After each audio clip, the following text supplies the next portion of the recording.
Assalamualaikum warahmatullahi wabarakatuh. Kaum muslimin yang dirahmati Allah Subhanahu wa taala. Sesungguhnya Allah Subhanahu wa taala memberikan petunjuk kepada hamba-hambanya yang dikehendaki olehnya.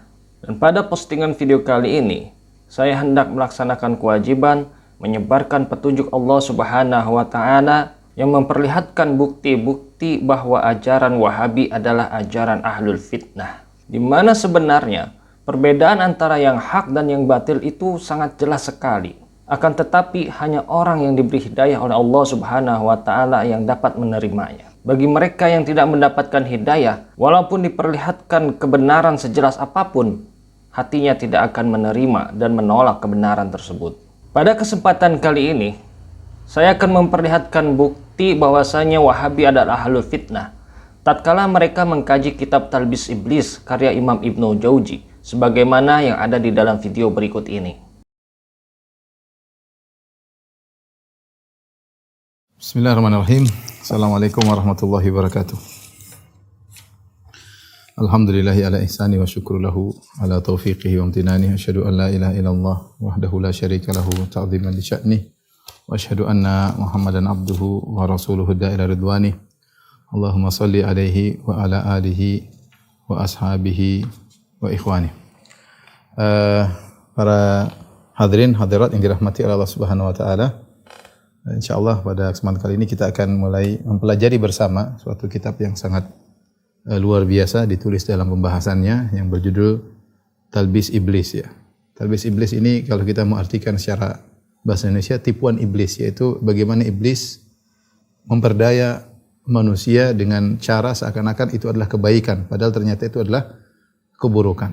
Jadi talbis yaitu metode iblis dalam menipu manusia, dibawakan kemaksiatan dalam bentuk ketaatan. Kemaksiatan yang disodorkan oleh iblis akan-akan dalam bentuk ketaatan sehingga banyak yang terpedaya.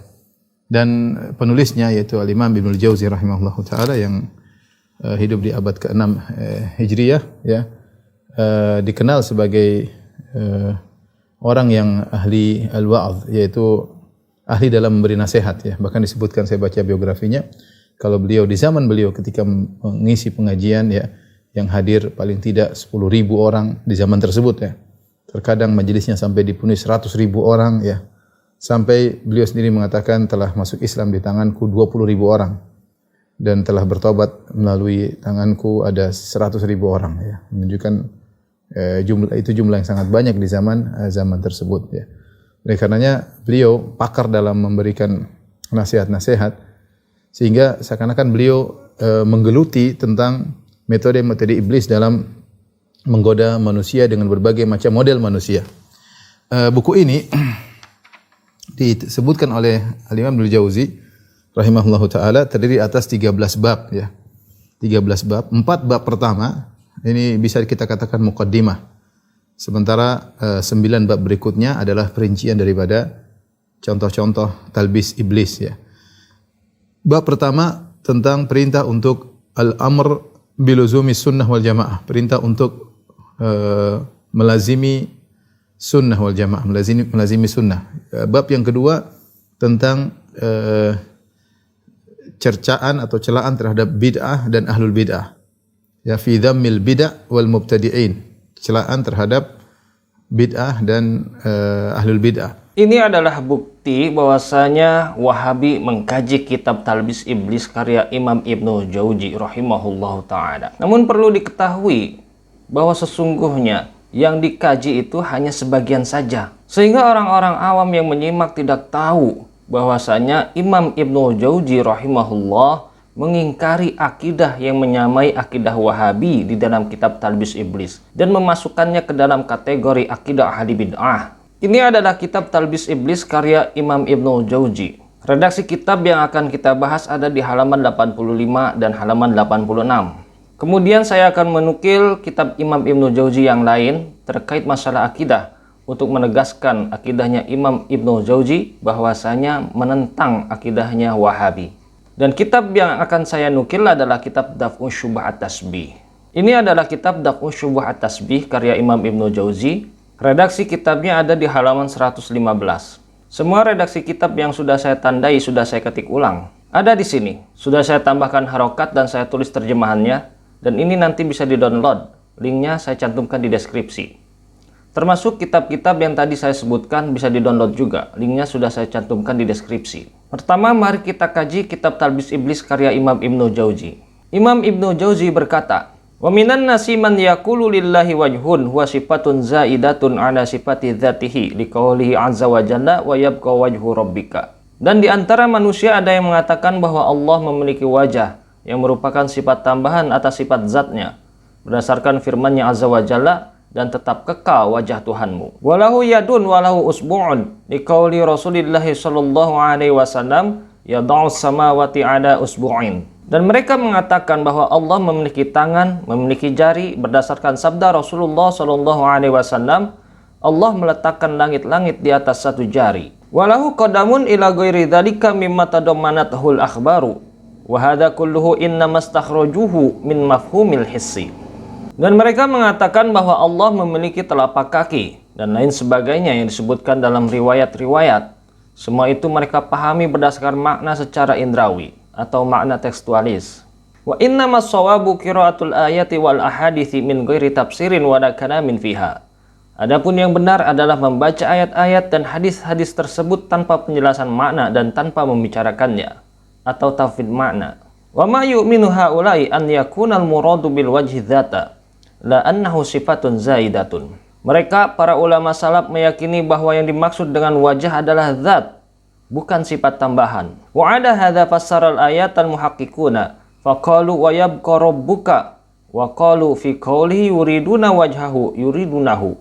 Berdasarkan hal itu, para ulama ahli tahqiq menafsirkan ayat tersebut dengan makna dan tetap kekal Tuhanmu.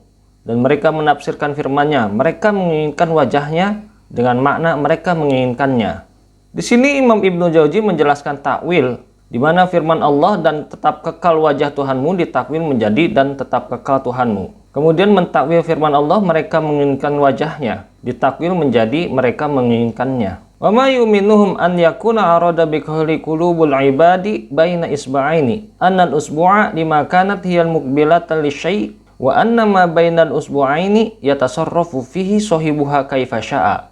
Zakara dzalika la anna thamma sifatan zaidatan. Dan mereka meyakini bahwa yang dimaksud dengan sabda Nabi, hati-hati hamba berada di antara dua jari dari jari-jari Allah, adalah bahwa jari itu dipahami karena ia merupakan anggota tubuh yang menghadap sesuatu, dan karena sesuatu yang berada di antara dua jari bisa dikendalikan oleh pemiliknya sesuai kehendaknya, maka disebutkanlah jari dalam ungkapan tersebut, bukan karena ia merupakan sifat tambahan. Wa innama labbasal iblisu ala haula'i litarkihimul bahtha anit ta'wilil mutabiqi li adillati syar'i wal aqli. Sesungguhnya iblis memperdaya mereka ini agar mereka meninggalkan pembahasan takwil yang sesuai dengan dalil-dalil syariat dan akal. Kitab Talbis Iblis halaman 85 dan 86. Kemudian di dalam kitab Daf'u Syubhat Tasbih Imam Ibnu Jauzi berkata, "Wa minha qauluhu ta'ala lima khalaqtu biyadaya." Dan diantaranya adalah firman-Nya Ta'ala terhadap apa yang aku ciptakan dengan kedua tanganku. Ayadu fil lugati bi makna ni'mati wal ihsani. Kata tangan dalam bahasa Arab bisa bermakna nikmat dan kebaikan. Qala syairu mata tunahi inda babi bani Hashimin turihi fatalaki min fawadili yadan. Penyair berkata, kapanpun engkau singgah di pintu Bani Hashim, engkau akan beristirahat dan mendapatkan limpahan tangan mereka. Maksudnya adalah kebaikan mereka. Wa ma'na qaulil yahudi yadullahi maglulatun ay mahbusatun an nafaqati. Maksud dari ucapan orang-orang Yahudi, tangan Allah terbelenggu adalah tertahan dari berinfak atau kikir. Wal yadu al-quwwatu yaquluna ma lana bihadzal amri min yadin. Dan tangan juga bisa berarti kekuatan.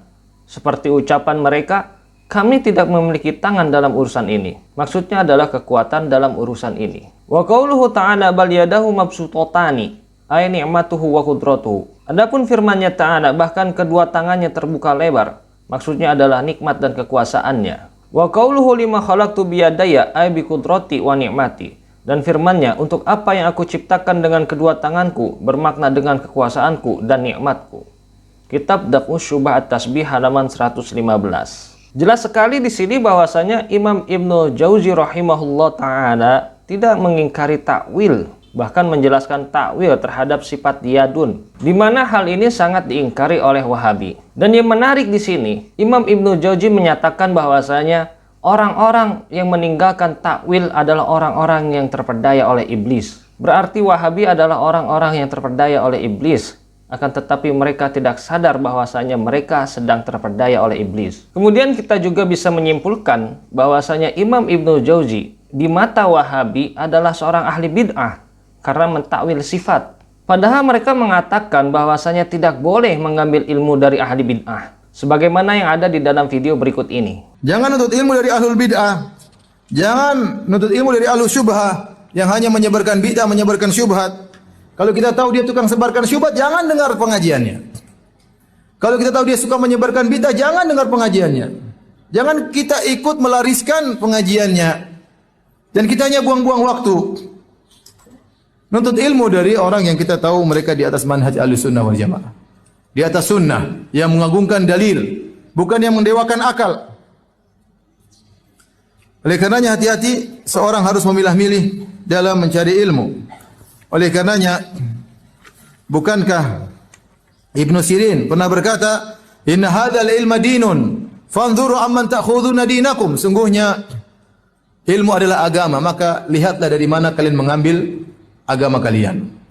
Kalau kita belajar ilmu dunia harus milah-milih, apalagi ilmu agama mengenai akhirat kita.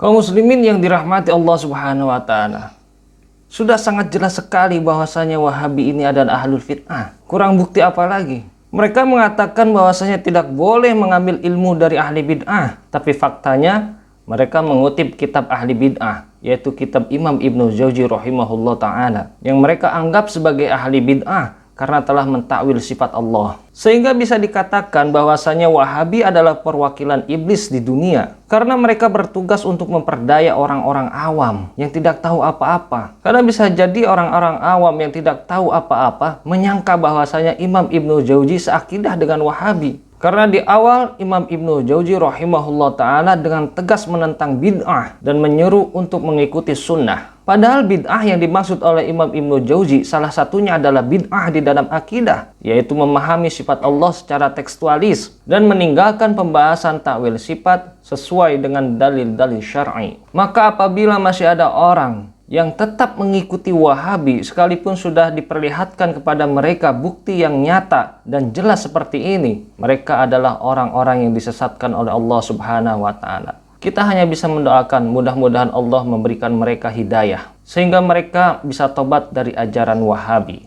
Mudah-mudahan Allah Subhanahu wa taala melindungi kaum muslimin dari fitnah Wahabi. Allahu a'lam bissawab. Wassalamualaikum warahmatullahi wabarakatuh.